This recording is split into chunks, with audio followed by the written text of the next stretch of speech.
It's finally here. It is finally in Australia, the e.l.f. Halo Glow Liquid Filter. Oh my god. This has been a long time coming. It officially releases on the 30th of March, but Priceline has been stocking it on their shelves very early. It is also available on the Priceline website, so if you can't find it in store and you want to get your hands on it, have a look online. So some of the details. This comes with 31.5 mils of product, which is just like a tiny bit more than your standard foundation. There are 8 shades available and it retails for a whopping $35. Personally, I'm quite shocked about that. I feel like maybe 20 to 25 is still expensive, but a bit more reasonable for the e.l.f. brand. $35 was like, whoa. Okay, like I still bought it, but I think it's a bit ridiculous. I know that in the US it retails for about $15-ish, and even that seems quite expensive for US drugstore prices. So maybe this product overall is just an expensive one for e.l.f., but yeah, $35. Ooh. Hopefully it goes on sale in some of the Priceline sales. But yeah, I think it might just be an expensive product for e.l.f. and I'm hoping they're not just like jacking up the price because of the hype. Now, if you don't know what this is, it's a multi-purpose liquid glow booster that gives the complexion a soft focus filter effect.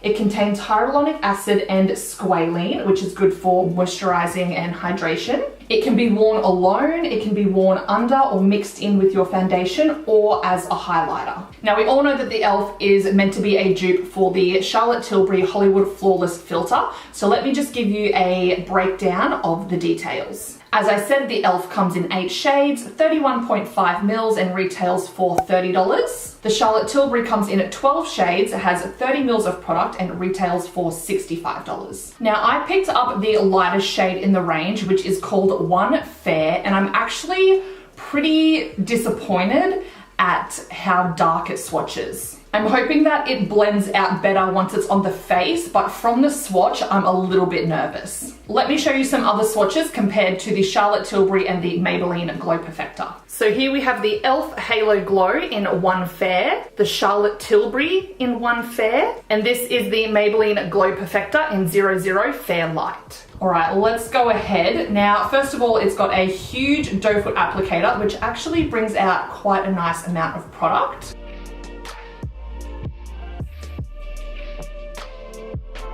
All right, that is 2 dips of the product, and I'm going to go in with my Sigma F80 Air Flat Kabuki brush to blend this out. This is a duo fiber brush. It's really good for liquid products.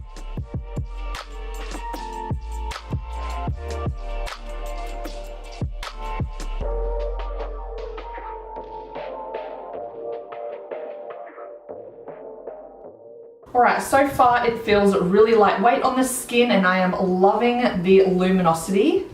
Look at that, beautiful. I'm going to turn the brightness down though, because I think that the shade is just a little dark. Now, they do say that you can wear this product on its own. For me personally, it's not the kind of product I would wear on its own because of my skin type and texture. I'm very acne prone, I've got large pores, and something with this much luminosity just makes all of that stand out. So if we take a closer look on my cheek here, you can see these bigger blemishes just look quite bold with that glow on it. So for me, this kind of product is definitely one that I prefer to wear under a foundation. All right, I'm going to go in with the L'Oreal True Match Foundation. I'm using the shade 1N. This already has a bit of a satin finish, so the e.l.f. product underneath should hopefully make it look super dewy. Once the foundation's on, I'll go ahead and apply it as a highlighter and see how that goes. All right, this is what it's looking like with the foundation on. I did think that the glow would show a little bit more. Like, my skin definitely looks luminous and hydrated, like on my cheeks here, but I thought it would be a little bit more glowy. All right, I've put on some bronzer and blush. Let's see what it performs like as a highlighter. I'm just going to put a little bit onto my palette and then go in with the bum of my sponge to apply. I don't usually like putting products directly on my cheeks in case it moves the product underneath around. So I find this is like the safest way.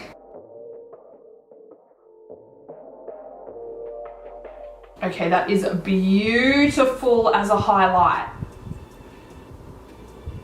Yes. Okay, I prefer that so much more as a highlighter. Like, that is glossy. You know, it's not metallic and like glittery, it's just got that beautiful sheen. Ooh. All right, my makeup is all complete. Now, my overall thoughts, would I wear it on its own?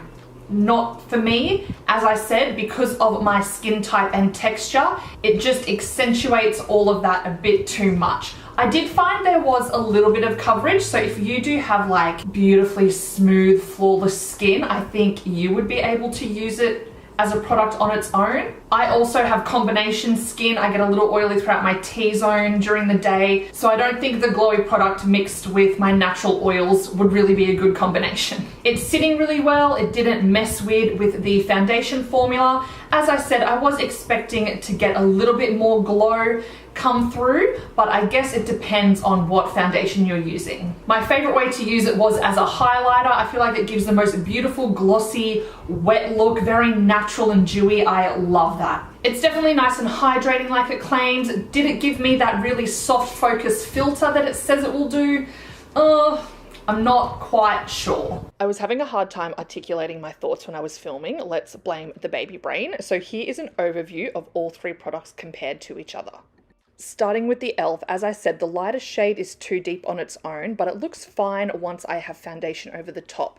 Now, I did test it out again, and the glowiness definitely comes through underneath the foundation, which was really nice. I would say it has a very light coverage, but it doesn't give me that flawless, soft focus filter effect that it claims, but I think that could be because of my textured skin. So besides the shade being off, I think it is an absolute fantastic dupe for the Charlotte Tilbury in all other aspects. Now, the Charlotte Tilbury, you do have a bigger shade range. So this shade I found was the best out of all three. It is perfect for my fair skin. The glow does come through really nicely under the foundation, and it has a light coverage. So I guess here you have to weigh up whether the price tag is worth the better shade. And then we've got the Maybelline, which is just as pricey as the e.l.f. at $35, but there are only 5 shades to choose from, and you only get 20 mils of product, so it's not very big at all. I also found that the lighter shade was too deep on its own, and even with foundation over the top, I could still tell that what I had on underneath was too deep.